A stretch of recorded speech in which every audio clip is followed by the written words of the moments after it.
Então, pessoas, precisamos tratar sobre neofascismo, neonazismo, skinheads, KKK, Estado Islâmico ou qualquer outro nome que você queira dar para isso.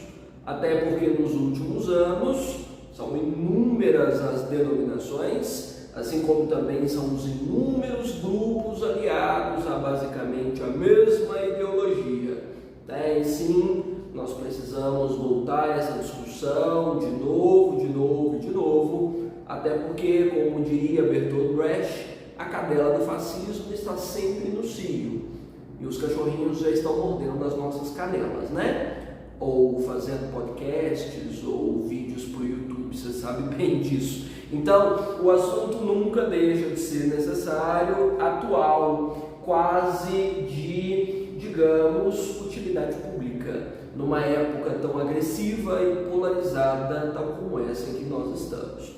Bom, antes de qualquer coisa, de entender esse fenômeno anômalo de distorção das nossas relações políticas e sociais, eu preciso pelo menos deixar claro para você o que é fascismo, ou que variante é essa que replica ano após ano, causando mais e mais contaminação no núcleo social em que nós vivemos. Para início de conversa, é preciso dizer que fascismos raramente se classificam como direitas ou esquerdas. Geralmente, fascismos se denominam a insatisfação. É o partido da insatisfação. É sempre a terceira via, quando nada mais agrada, quando nenhum regime ou nenhum modelo de política satisfaz. Ou seja, posso dizer que, tal como boa parte das violências sociais, com as quais nós convivemos, fascismo nasce da frustração. É a frustração com o modelo político, com o modelo econômico, que acaba, vamos dizer, putrefando a ponto de virar essa loucura política que nós acompanhamos por aí. E por que eu estou dizendo que é uma loucura política? Por que eu estou dizendo que é uma doença? Pelo simples fato de prejudicar pessoas, pelo simples fato de exterminar grupos, pelo simples fato de ser homicida, genocida, anti-gente, quase sempre assim. Por que esses modelos políticos e ideológicos se tornam anti-gente? Bom, eu mencionei para você agora que esse modelo nasce da insatisfação, correto? Tem alguém insatisfeito ou frustrado com alguma coisa. Tem muitos alguém, tem um grupo vasto de pessoas insatisfeitas. Quer dizer, inclusive, que toda vez que há crises, a cadela do fascismo fica prenha, você entendeu, Porque numa crise, a taxa de insatisfação costuma ser maior.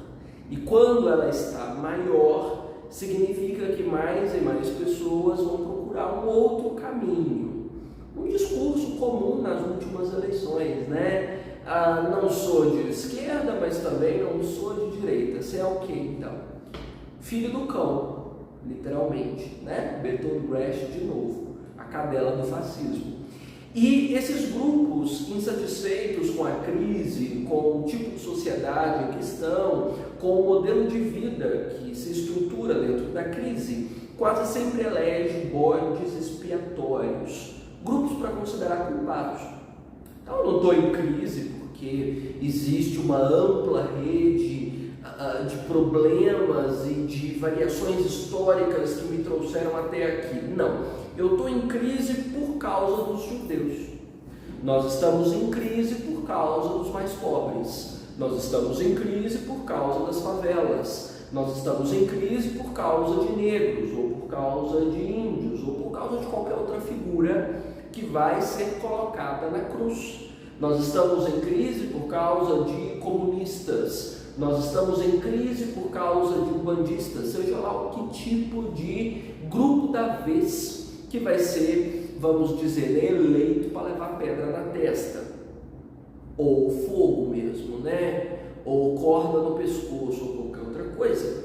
E esses grupos, então, disseminam a ideia de que Se esses grupos culpados pela crise forem exterminados, dizimados ou afastados da convivência social, a chance de saírem da crise é gigantesca. Ou seja, nós vamos resolver o problema do mundo com uma lógica de higienização. Mais ou menos isso. E é nessa higienização, nessa dinâmica de pegar os responsáveis pela crise e eliminá-los, puni-los ou afastá-los, é que os homicídios, genocídios, ultraviolências começam a acontecer. Entendeu a dinâmica? Então, recapitulando para você, o circuito é simples, é cotidiano. Você pode abrir o seu Instagram agora que você vai vê-lo acontecendo, né? Momento real. Ou seja, crise, frustração, eleição de bode expiatório, ataque. Eleição do herói, porque o herói que reuniu aí o grupo culpado, né? O grupo eleito como culpado, esse herói é elevado à condição quase de Deus. Há um processo, sim, de deificação dos líderes fascistas. Eles são vistos como deuses salvadores e a sua conduta é sempre desculpada, sua conduta é irrepreensível, né? Nada deles é questionado. Mito, isso aí mesmo que eu estou dizendo, sem rodeios. Então, esses heróis são elevados aos patamares mais nobres da formação social e eles acabam perpetuando a dinâmica neofascista, neonazista, com a promessa de manter a sociedade limpa dessas figuras obtusas que atrapalham o desenvolvimento, né? E sempre que esses grupos não estão à vista, novas ameaças precisam ser criadas para que a ideia do herói seja mantida. Afinal, se você já acompanhou algum filme da Marvel ou algum quadrinho ao longo da sua vida, você sabe que um herói só existe quando os vilões estão à vista, né? Inclusive, um dos questionamentos mais fortes do Coringa, na grande saga dele, do Batman, é que o Coringa é tão importante para a vida do Batman quanto qualquer outra pessoa. Porque o Batman só existe enquanto herói, porque o Coringa existe enquanto vilão. Todo herói precisa do seu vilão para fazer sentido. Assim como, né, Gregório de Matos já diria em 1500, e lá vai bolinha, que Deus só existe por causa dos seus pecadores. Afinal, para que serviria Deus se não houvesse o pecado a ser perdoado? Não sou eu que estou dizendo não, viu? Gregório de Matos. Então, nós estamos lidando com uma palavrinha, com uma ideia que é pela primeira vez registrada em 1919 por uma figurinha chamada Benito Mussolini, né? Uma pequena praga dos 7 infernos, que resolveu eleger bodes expiatórios para unificar a Itália. E tantos outros na esteira de Benito Mussolini, como nossa mais desgraçada figura na história global, Adolf Hitler, seguiu as suas ideias, e tantos outros ao longo da história, principalmente dentro da Europa, disseminando esses princípios. Mussolini criou a ideia de definição de grupos inferiores a serem exterminados? Não. Mussolini não era uma pessoa tão inteligente. Essas ideias são mais antigas do que a própria história da humanidade. Afinal de contas, nós viemos de civilizações que segregam, de civilizações que determinam quais grupos devem ser inferiores ou superiores. Lembre-se, por exemplo, que a Roma antiga entendia que cidadãos eram os patrícios superiores. O restante precisaria se resignar à sua insignificância. A Grécia fez a mesma coisa, definindo os eupátridas como cidadãos e o resto como escória. Aristóteles e Platão, nas suas obras, já definem a existência de grupos superiores e inferiores e a definição dos escravos, por exemplo, como mobília, como seres sem alma. Então, a ideia da eugenia é o espírito do fascismo.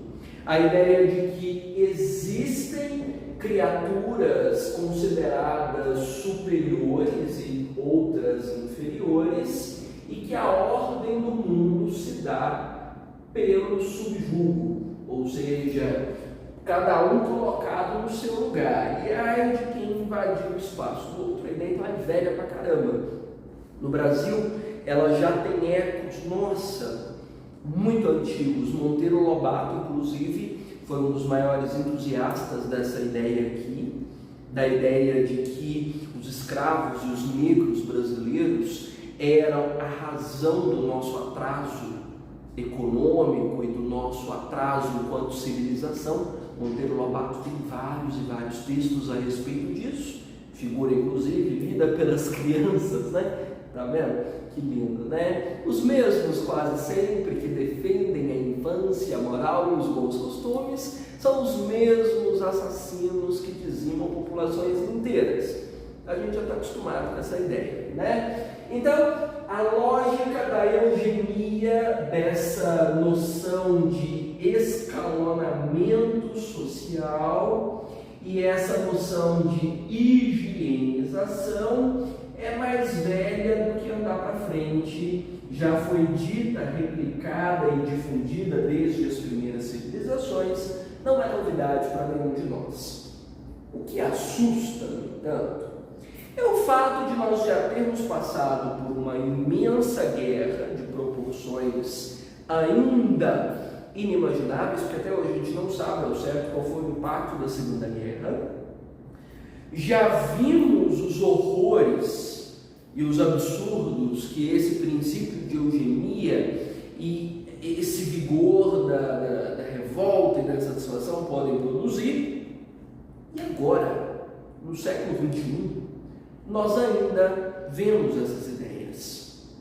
Nós ainda vemos defesa sobre partidos sustentados nos ideais nazifascistas. Nós vemos os princípios da higienização, marcado pelo preconceito, pela segregação social absurda que esse Brasil vive. Nós vemos marcas de um radicalismo, de uma polarização política medonha e assustadora, de grupos realmente dispostos a executar todo nível de violência e de distorcer, seja lá qual for a realidade.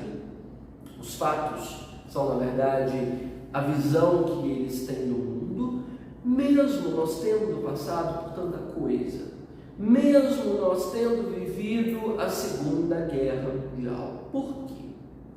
Essa é a linha de argumentação que a gente precisa construir, né? Porque o fato você já conhece, as razões para ele é que ainda são um problema muito grave, porque a cadela não foi presa, não foi castrada, não foi eliminada. E a gente ainda está colhendo esses frutos nefastos aqui. Falando em frutos, Strange Fruit, você precisa ouvir essa canção, né? Talvez seja um dos retratos mais nefastos do racismo e da influência da Ku Klux Klan nos Estados Unidos. A canção é da Billie Holiday. Os frutos podres, putrefados do nazismo que ainda nos adoecem. Você precisa ouvir isso. Bom, vamos tentar entender algumas causas para essas ideias tão alucinantes ainda fazerem parte do nosso cotidiano. Eu acho que a primeira e a maior e mais importante delas é a absurda crise política pela qual nós temos passado nas democracias contemporâneas. E veja que eu não estou dizendo na democracia brasileira particularmente. Nas democracias contemporâneas, o mundo todo está experimentando uma falência progressiva do modelo democrático.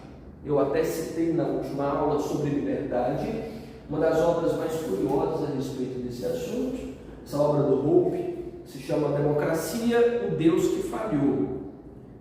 Fracassou. A gente está vendo que essa estrutura de democracia, esse modelo de sociedade que nós erguemos do século XX para o século XXI, não tem lá muita força ou muita capacidade de conduzir as ideias dentro dessa sociedade. sociedade.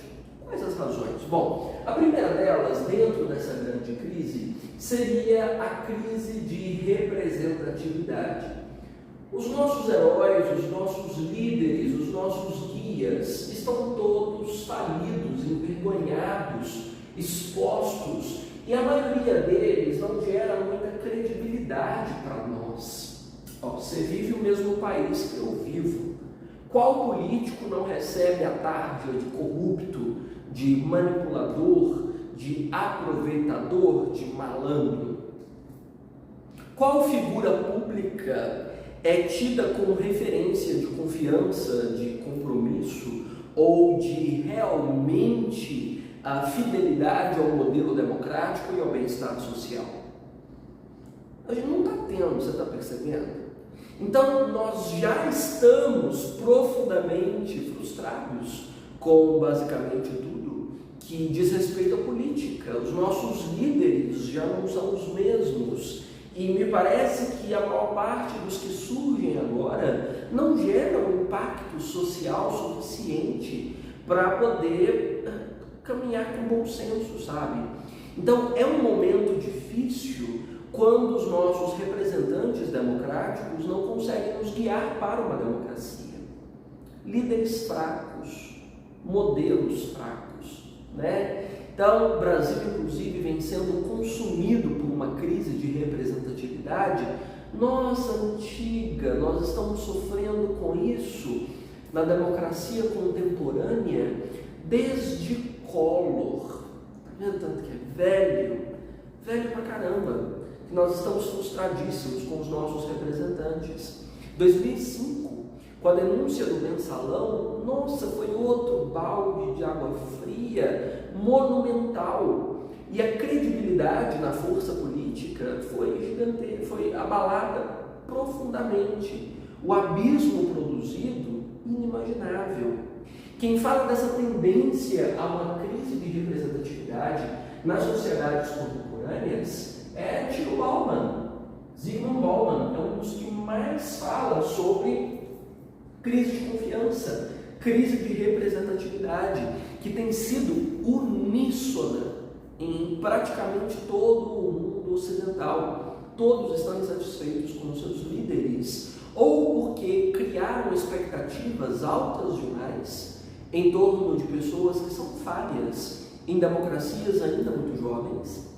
Sabe essa coisa de esperar o super-homem e você não ter o super-homem? Até porque dentro de um modelo democrático jovem, a chance de falhar é muito maior. Claro que é maior. Está novo, a instituição é nova, a lei é nova. Olha aqui, a nossa Constituição Democrática é de 1988. É claro que vão falhar, é claro que vai ter dificuldade, mas o nosso nível de tolerância não acompanha. E isso conduziu a uma frustração muito grande. Se você prestou atenção ao início dessa aula, você deve entender por que essa frustração é um problema. Estão frustrados, obviamente vão tender a escolher grupos culpados. E aí do grupo culpado para um modelo neofascista é um passo, e um passo pequeno.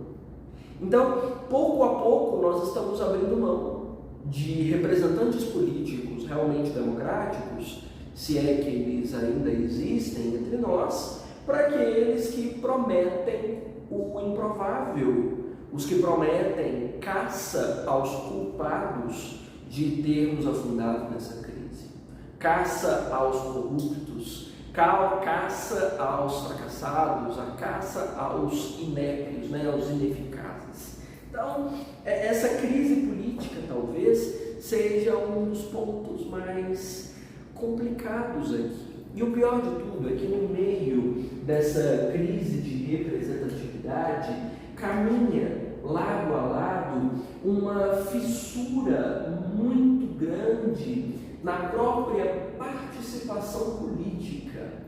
Como se não bastasse a nossa representatividade estar em falha e nós não encontrarmos bons políticos para conduzir a estrutura democrática, o nosso envolvimento também não é lá dos melhores. Nós não fomos muito educados a respeito disso, sabe? Dessa coisa de a democracia é de todos nós e todos nós somos responsáveis por fazer a coisa acontecer. Não, a gente tem um problema, a gente espera que o problema seja resolvido, só isso. Não resolveu o problema, culpa do político. Nós não aprendemos isso de, sabe, tá lá fazendo, ajudando. Então, o modelo político falha como um todo. Quem fala muito dessa fissura na política popular é o Slavoj Žižek, que é um dos que mais comenta sobre o sistema falido de democracia em que nós estamos. Então, tanto faz você citar o Bauman com a crise de representatividade, ou essa fissura da participação política que o Slavoj menciona. Tudo conduz a praticamente o mesmo ponto. Vazio. A maioria de nós não sabe exatamente o que fazer. Como resolver. Como votar bem. Como construir um modelo político bem feito. Então, qualquer um aí que levante, né, um grito mais revoltado, dizendo que vai resolver as coisas, a gente aplaude. A gente gosta. Vou resolver isso daí. Presidente. Mais ou menos assim, a gente não quer saber como, mas a gente quer a solução. Porque a gente não entendeu direito como essa lógica de política acontece. Até porque, veja, dentro do que o próprio Bauman discute, nós separamos o que é poder do que é política. A complexidade de fazer político não nos interessa muito, mas nós estamos interessados em quem exerce poder. E isso é muito perigoso, porque cria o poder a qualquer custo, cria a saída a qualquer custo. E milhares vão sofrer com isso a qualquer custo. Entendeu? Então, situação complicada, complicadíssima. Né? E quanto mais aprofunda a crise econômica, mais se aprofunda a crise social e política. É Antônio Gramsci que fala disso, né? Toda crise econômica é sim uma crise social. A gente está passando por uma dessa há algum tempo, desde 2008, começamos uma crise que não teve fim. Você percebeu que não teve fim? Ela teve acréscimos. Ela começou com uma quebra do mercado mundial e culminou numa pandemia sem precedentes que abalou para sempre tudo que nós entendíamos como ordem econômica. E adivinha? É 2022 e até agora não tem resposta. Não tem saída. E não vai ter por mais, pelo menos, uma década. E você tem noção dos níveis de insatisfação? Porque vai entrar e sair político de prefeituras, de presidências, de câmaras, de senado, e esse problema não vai ser resolvido, porque não é fácil assim. É complexo demais. Depende de forças globais e não só de escolhas locais. Não vai resolver. Quanto mais insatisfeito, mais bodes expiatórios. Quanto mais bodes expiatórios, mais violência. Quanto mais violência, mais separação entre poder e política. Quanto mais separação entre poder e política, mais tirania, ditaduras, né? Isso aí. Bom, essa é uma tese monstra, né? Que inclusive é comprovável por inúmeros movimentos políticos, tanto da linha histórica quanto da linha moderna do neofascismo. Dá para usar aqui o Estado Islâmico de exemplo, foi assim que ele cresceu. Dá para citar o crescimento do Partido Arena, que está aí, né? Dá para citar a polarização nas redes, dá para citar a estrutura política em que nós estamos agora no Brasil. Todas elas são prova, né? Bacana. Que segunda tese nós poderíamos adotar para essa discussão? Eu acredito que a aula que eu já produzi sobre liberdade seja ela inteira um tópico para essa questão. Mas como assim? Significa que se as pessoas são livres, as pessoas são fascistas? É essa a conclusão? Não, não é exatamente essa a conclusão, é quase. Por que disso? Veja só, nós estamos em um momento em que existe uma apologia muito grande à liberdade plena. Eu mencionei isso há poucos dias. Muita gente defende que deve ser livre para pensar, falar e fazer o que bem entende, desde que não prejudique o outro. A pergunta que eu te faço é: você tem noção se você prejudica o outro com o exercício da sua liberdade ou não? Você tem noção do impacto que a sua fala, que as suas escolhas ou que a sua existência gera para o mundo? Você sabe? Eu não sei. Eu não tenho a exata noção de qual modelo ação-reação eu provoco no espaço que eu ocupo. E partindo daquele princípio de Weber, de que toda ação é sim uma ação social e todo ato reverbera no coletivo, você sabe muito bem que todas as suas escolhas, todas as suas falas e todo o seu posicionamento reverbera no coletivo. Quase sempre em efeito borboleta. Não é um par simples de ação-reação. É uma reação de uma intensidade, de uma magnitude que você não pode medir. Nenhum de nós pode medir. Efeito borboleta diz isso, não é? Que o bater de asas de uma borboleta nos Estados Unidos pode provocar um tufão no Japão. Você nunca sabe exatamente qual é o impacto. Aí eu recupero um dos mestres do debate sobre liberdade, Immanuel Kant, que fala muito sobre o mal radical, talvez um dos vieses da liberdade que a gente mais experimente hoje. Bom, hoje você é livre e acha que faz o que quer. Amanhã você também é livre e faz mais um pouquinho, porque ninguém te proibiu. Depois de amanhã, suas ações crescem mais um pouco, o espaço que ocupe. Talvez te repreendam, mas você leva na brincadeira, você acha que é meme, você diz que está bêbado e vai mais um passo. Na semana que vem, você testa mais uma vez, porque, sei lá, você ficou irritado, você ficou nervoso, estava na vibe da brincadeira, muita gente riu, muita gente curtiu, e você vai mais um pouquinho.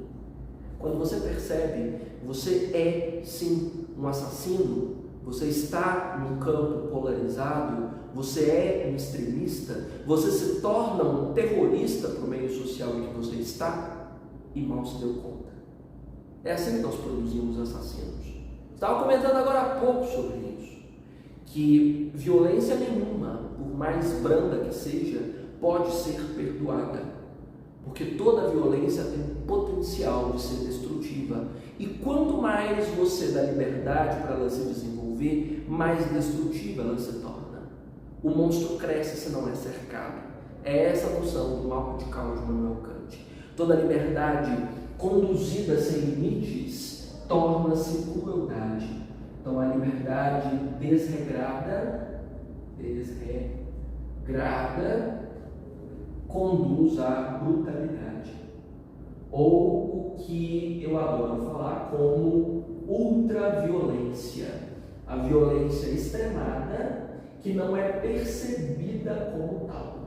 Eu até citei na discussão sobre liberdade a obra do Anthony Burgess, Laranja Mecânica, em que o Alex é uma criatura ultraviolenta, numa intensidade de violência absurda e chocante, mas aquilo para ele é tão cotidiano, é tão natural que ele faça isso, justamente porque não há quem o repreenda, que ele não observa o nível de brutalidade que ele é capaz de produzir.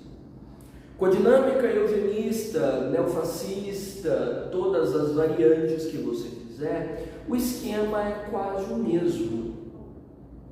Pequenas ações, tidas como meme, brincadeira, descontração, então piadinha, uma agressão de leve, que pode desencadear em atos brutais, caso você permita.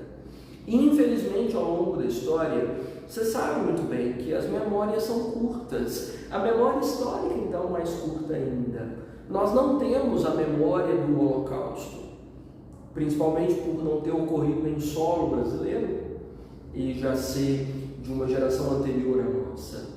Nós não temos memória do movimento aqui, a gente não tem memória da brutalidade produzida ao longo dos últimos anos. Então, a gente não enxerga a intensidade. Ultraviolência. Percebe o perigo? E aqui, claro, tanto essa crise política quanto essa dimensão da liberdade se alimentam das eugenias do subsolo da estrutura de sociedade. A noção de classes, o Brasil tem uma marca, uma estratificação de classes muito forte, né? De pobres, ricos, negros, brancos, né? Você sabe muito bem como isso funciona por aqui, você vive nesse país. E aí, essas liberdades abrem os porões do submundo. E esses monstros todos vêm à tona. Esses que estão na base da nossa formação, da segregação social, do subjugo dos mais fracos, da desumanização dos mais fracos. Ou, como diria Hannah Arendt, da desumanização das minorias. Porque minoria não é considerada gente, já que ela não vive o mesmo tipo de cultura que nós experimentamos. Então, puni-los, matá-los, maltratá-los, surrá-los na rua, que diferença faz? Nem gente é. É brincadeira, portanto, estou exercendo o meu direito de ser livre e de fazer o que eu bem entendo, desde que me faça bem. Está compreendendo a caminhada até aqui? Ah, mas você está exagerando. Disseram isso também quando queriam condenar Hitler antes que ele abrisse o partido nazista. Está exagerando. Abre um livro de história aí para você ver o tamanho do exagero. Dá uma olhada para você ver o tamanho de um campo de extermínio, de concentração.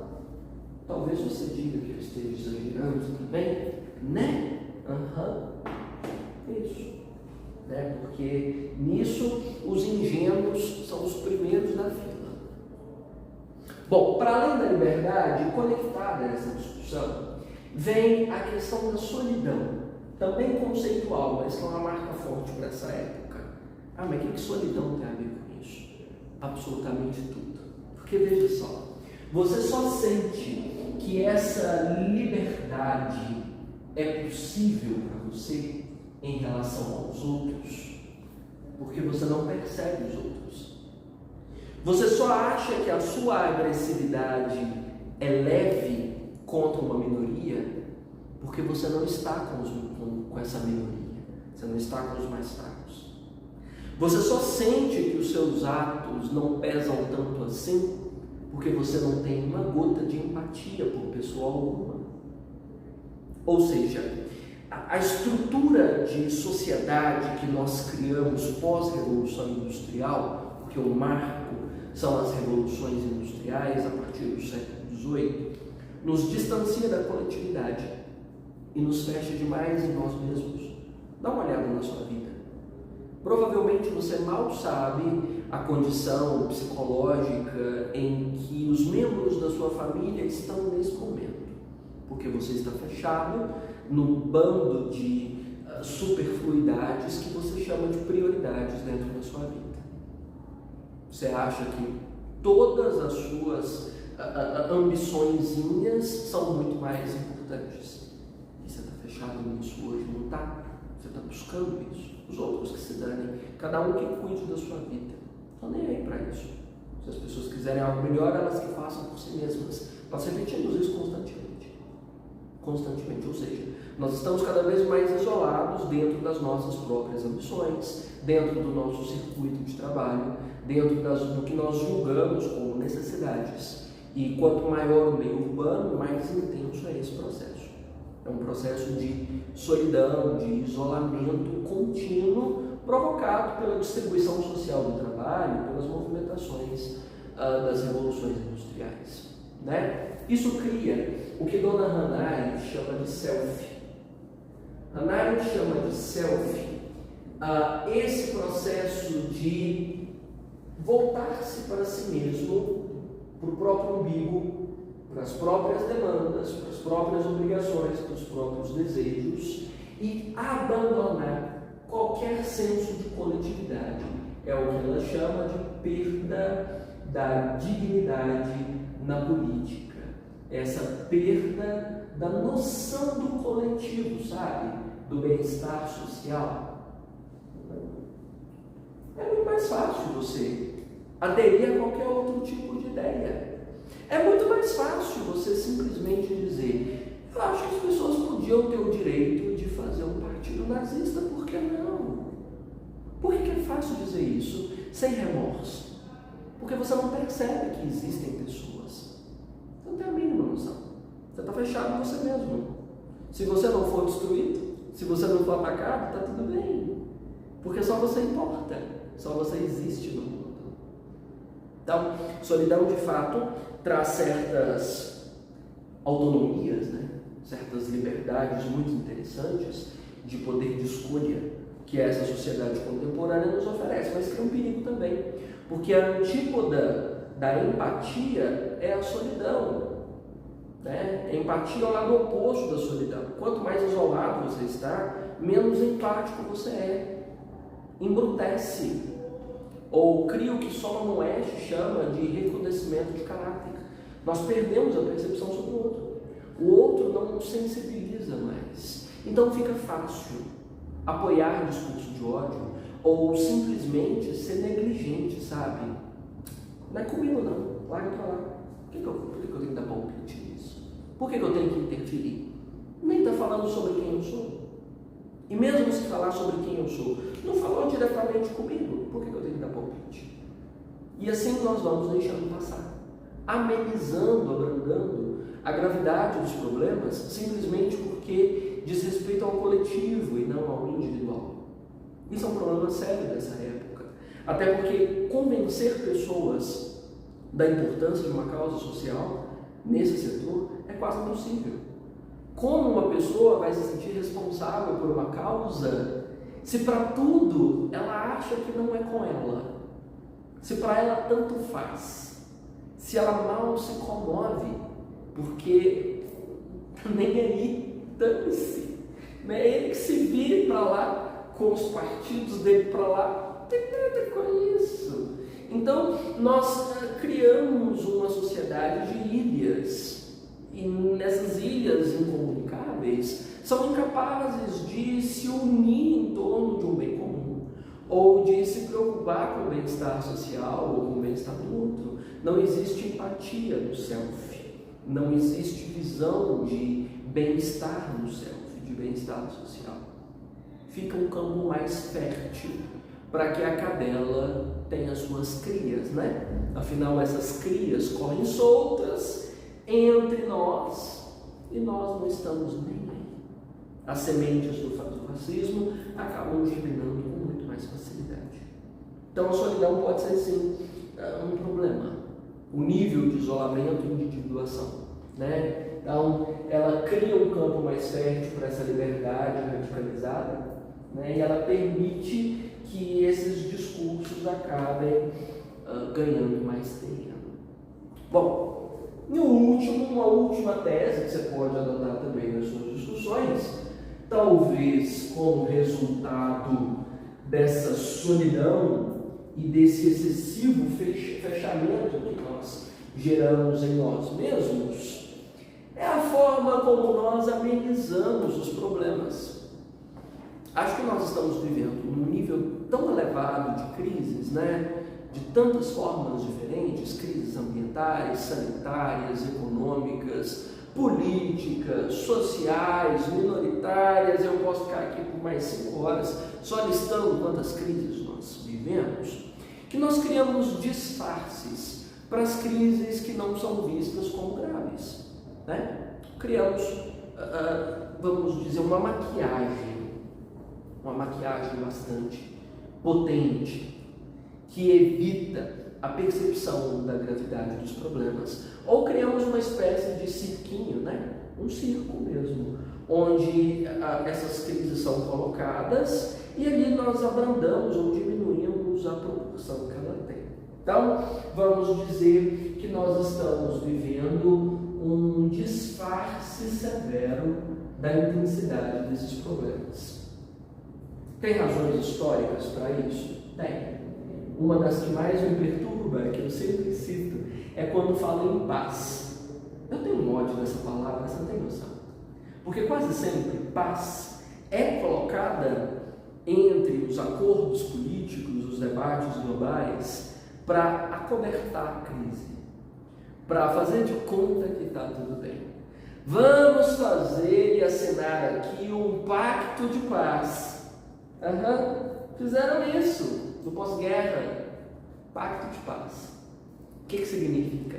Que puseram panos quentes numa tragédia ideológica, mais do que física, mais do que financeira, pela disseminação da ideia do fascismo. O fim da guerra não representou o fim da ideia. Ideias não morrem assim. Ideias não são encerradas com bombas atômicas. Nada mata uma ideia. Mas não, fizeram um pacto de paz. Resolveu os problemas do mundo. Você está vendo como resolveu? Então, paz é sempre colocada como saída, como a solução definitiva. E não é. Esse é um dos maiores perigos. Os pactos de paz talvez tenham sido um dos maiores responsáveis pela manutenção das ideias e por nós não termos esclarecido a sociedade de que os padrões de eugenia e a forma como as frustrações se transformam em tiranias, como isso não foi discutido, não foi debatido. Acredito que para a grande maioria que está me ouvindo é a primeira vez que vocês ouvem sobre. É novo o assunto. Então, essa noção da paz é talvez uma das mais problemáticas, um dos maiores disfarces. Um dos maiores teóricos que fala sobre isso é Epicuro. E olha a idade de Epicuro. Não sobrou nem pó dele, coitado. Né? Da antiguidade clássica. E já dizia naquela época que a paz nada mais é do que a antessala da guerra. Todas as vezes que vem aí com tratados de paz, significa que tem outra guerra germinando. E vai eclodir logo. Toda vez que você disfarça um problema dizendo que está tudo bem, significa que ele está crescendo ainda mais e vai devorar você quando você menos espera. Qual é a postura sensata? O problema existe. O problema não foi resolvido. Esse problema nunca vai ser resolvido. O que nós precisamos fazer então? Agir. Falar sobre ele constantemente. Alertar. Manter sinais de alerta em todas as civilizações, em todos os países do mundo pós-guerra, para tentar eliminar qualquer tipo de movimentação fascista no primeiro momento em que ela desperte.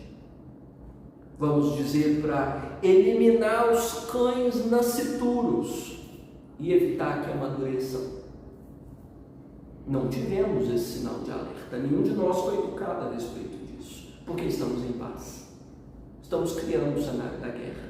E está eclodindo por diversos pontos, de diversas formas, matando milhares de pessoas. E você está rindo disso. Você está rindo disso porque você está no circo, onde o disfarce é forte. Além dos pactos de paz, a espetacularização criada em torno desse discurso faz também com que nós não percebamos a gravidade em que ele se movimenta. Porque tudo é festa, tudo é, sei lá, um viral na rede social, é uma treta no Twitter, vou cancelar a pessoa, e você acha que está resolvendo os problemas do mundo assim, né, Dona Maria? Não está, está piorando. Na verdade, você está criando um paliativo, ou, vamos dizer, dialogando com a sua consciência, para que você não perceba o quão inútil você é para o mundo. Você é peso morto, pé de alface. Acha que brigar no Twitter é resolver a vida, sem lutar realmente ou esclarecer realmente a respeito do que está acontecendo, criando pautas inúteis sobre pessoas inúteis, ou achando que os tribunais de rede social são os tribunais do mundo e que acabam eliminando, julgando ou resolvendo as polêmicas e as dificuldades que o mundo enfrenta em relação a essas ideias. Que é Twitter? Frente a um genocídio, né? Ingenuidade reina, né? Então, a espetacularização faz parte daquilo que Guy Debord chamou de sociedade do espetáculo, né? Dessa coisa que tudo vira festa, tudo hoje vira série para TV, vira treta em rede social, vira pauta de votação nas redes, vira videozinho de youtuber inútil que não sabe sabe nenhuma gota do nosso passado histórico, das nossas memórias ou das nossas dores, e saem vomitando pela boca insanidades que não fazem o mínimo sentido dentro dessa sociedade. Você deve acompanhar um bocado disso. E nós fazemos o quê? Rimos. Ou ignoramos, porque não é com a gente. Ou se brincar, você é um desses, né? Que sente que pode, que fala o que quer, né? Então, nesse circo, na comoção, da espetacularização e dessa pseudo-paz artificial, cunhada para nos enganar a respeito do que o mundo é ou do que de fato nós precisaríamos fazer, as ideias proliferam. E a cadela do fascismo continua no cio. Provas inúmeras para isso, acho que eu não preciso dizer, né? Sei lá, da ascensão de uma figura como Trump à existência ainda dos skinheads. Isso vai da força da KKK nos Estados Unidos no século XXI. Sim, eles existem e sim, eles estão mais vivos do que nunca, né? A polarização política, as redes sociais que hoje só servem para essa finalidade, né? Campo livre e fértil para ideias radicais e eugenistas. Você tem provas porque eu estou dizendo ser real e eu não ser só mais um com uma teoria da conspiração. O que fazer? Como resolver? Tratar isso a sério, né? Não é um momento de paz. Nós não podemos ficar tranquilos, é preciso falar sobre constantemente, e não com o teor de uma ameaça futura, mas com um problema atual, é presente. Então é um processo de presentificação e, claro, de debate claro sobre o bem-estar social. Nós não temos educação para isso. Não são aulas de história, são aulas de comportamento, são aulas de política. Precisa haver, né? Quantas dessas você já teve na vida? A maioria nem sabe do que eu estou falando, não viu isso antes. E a culpa não é de vocês, é porque nós vivemos dentro de um modelo de sociedade que não valoriza esse debate. Então, é preciso trazê-lo para já. Entendido?